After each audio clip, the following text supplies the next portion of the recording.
প্রথম ম্যাচে সেই ভঙ্গুর ব্রাজিল যেন প্রতি ম্যাচের সাথে খোলস ছেড়ে বেরোচ্ছে আর প্রতিপক্ষের জন্য তৈরি করছে এক চরম ত্রাস। আসলে শুরুতে যে ভুল আর দুর্বলতা চোখে পড়েছিল সেগুলোকে শুধরে নিয়ে সেলেসাওরা এখন সবুজ মাঠে এক ভয়ঙ্কর ও অপ্রতিরোধ্য রূপ ধারণ করার স্পষ্ট বার্তা দিচ্ছে। শুরুর ম্যাচে ব্রাজিলের মিডফিল্ড ছিল বড্ড নড়বড়ে। ক্যাসিমিরো আর ব্রুনো গুইমারেজ বল যেন সামনে নিয়ে এগোতেই পারছিলেন না। তবে হাইতির বিপক্ষে সেই জড়তা কেটেছে এবং গ্রুপ পর্বের শেষ ম্যাচে এসে সেলেসাওদের মাঝমাঠটাকে বলতে হবে এক কথায় টপনচ।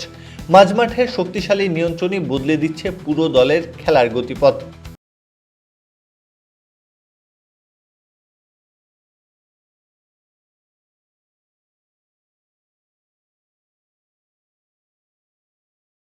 শুধু মাঝমাঠ নয়, উন্নতি হচ্ছে আক্রমণ ভাগেও। মরক্কোর জমাট রক্ষণ ভাঙতে শুরুতে বেগ পেলেও হাইতি আর তার তুলনায় স্কটল্যান্ডের বিপক্ষে ব্রাজিলের আক্রমণ ছিল ক্ষুরধার। প্রথম ম্যাচে ডান প্রান্ত নিষ্ক্রিয় থাকলেও তরুণ রায়ান এখন দিচ্ছেন দুর্দান্ত সার্ভিস, আর অন্য উইং থেকে ভিনিসিয়াস জুনিয়র তো প্রতি ম্যাচেই ছড়িয়ে যাচ্ছেন মুগ্ধতার ছোঁয়া। আক্রমণের এই জোয়ারকে পেছন থেকে পূর্ণ নিরাপত্তা দিচ্ছে ব্রাজিলের জমাট রক্ষণভাগ। গ্যাব্রিয়েল মাগাহায়েস এবং মার্কিওনেসের ডিফেন্সিভ জুটি হয়ে উঠেছে দুর্ভেদ্য।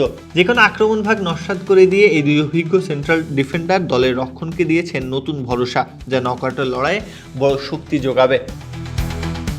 শেষ ম্যাচে নেইমারের মাঠে ফেরা দলটিতে পরের রাউন্ডগুলোতে ফেলবে দারুণ প্রভাব। প্রথম ম্যাচের সেই ছন্নছাড়া দলটিকে এখন সুবিন্যস্ত এক অগ্নিগোলকে রূপান্তরিত করেছেন কার্লো আনচেলত্তি। আর নকআউট পর্বে আনচেলত্তির জাদুকরী কৌশলের কথা তো সবারই জানা। এই অপ্রতিরোধ্য ব্রাজিল তাই সামনে হতে যাচ্ছে বিশ্বকাপের অন্যতম আতঙ্ক।